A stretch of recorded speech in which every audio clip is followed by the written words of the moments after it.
Richard Levy. He is an aviation expert. He's joining us right now on Zoom. Richard, first of all, let's talk about situations like this, which is something, thankfully, is so rare in American aviation. However, when it happens, it is shocking and it is stunning. It really is. Good evening to you on our thoughts and with the passengers in this situation. The military helicopter was on approach to runway 33 at Washington Reagan National. The commuter airplane, the PSA aircraft, and I'm making it be very clear, I'm making an assumption, I do not have the facts yet, was most likely cleared for an approach to runway 01, and I don't have that as a fact. And so where the midair collision occurred over the Potomac, did one airplane make a mistake about identifying the runway? We don't know that yet. Obviously, there was a midair collision, and the aircraft are most likely in the Potomac River, as you all have been reporting. So that is going to lead us to the air traffic control tapes that will be focused on the approach controller. That's a radar controller for the approaches into Washington Reagan, and the tower controller. What approach were the helicopter, the military helicopter, and the PSA Bombardier 700, CRJ 700, cleared for to fly, and what runways did the tower clear the airplanes to land on? Of course, they would not clear them to land on the same runway. We know that. So was there a mistake made on identifying the runway? Did the one of the aircraft, and I'm calling the helicopter, of course, an aircraft also, was that one of the two aircraft not correctly lined up with the runway that created the collision? And I'd like to clarify one point, though. The PSA airplane is a regional airline and operated on behalf of American Airlines, but the flight crew training, the maintenance, the procedures of PSA are purely owned by and operated by PSA.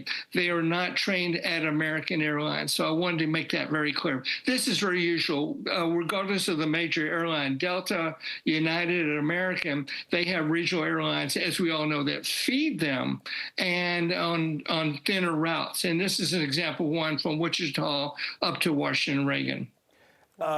Captain Levy, so you've spent decades in the skies. And I know we've had a number of various across the country so-called close calls.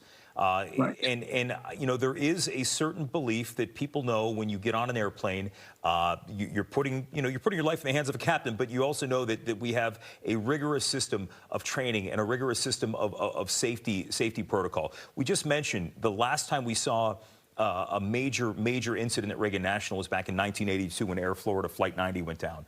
Right. It's been some time that we've talked about something like this in our nation. It has been, and that is correct. And this is going to point at, as I mentioned, a midair collision on what we say sharp final, that is close to the airport, just before landing.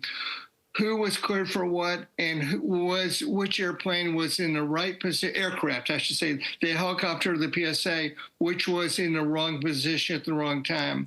That is a big mystery. Obviously, you have a different speed of the Bombardier 700 jet versus the military aircraft, the military helicopter, I'm sorry, which is going to be flying at 30 or 40 knots. The regional aircraft will be flying at, my guess, 120 knots. We use knots in aviation. That's about 140 miles per hour. So you have a huge difference in speeds. That brings the question to mind again. If one aircraft, the PSA was on final approach to land on 01, that is up the Potomac River, basically, and then the military helicopter on 33, where did the midair collision occur and where was the mistake made? You'll get the voice recorder and the cockpit voice recorder off of the PSA aircraft. It'll be recovered, and they'll play that back. And of course, the air traffic control tapes are already, they're always recorded. So I think we're going to put this thing together very fast. I'm not saying tonight or tomorrow, but rapidly. You have a lot of evidence coming out. Yeah, and in your experience, Captain, because considering the time of night, and I believe the FAA, when they put their statement out, they said how the plane was cleared to, or was arriving and landing on runway 33, which that could be any runway. I don't know the layout of the ground there, but considering the fact that it seemed like a good day, we did have a lot of high wind out there, but overall, a clear night to be out there in the skies.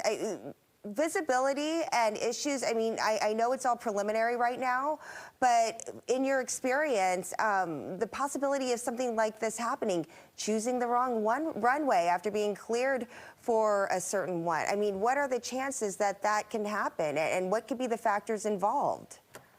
Yeah, it's mistaken identity. We have electronic equipment on the aircraft, for example, for runway 01, that allows you to land in very low visibility. It's called the Instrument Landing System.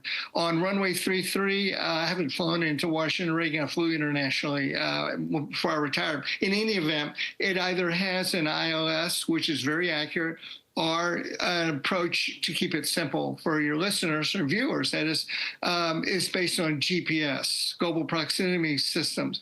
But so there should have been adequate spacing, and there would have been. And why there wasn't, that's going to be a matter of question. But you do raise a very, very good point.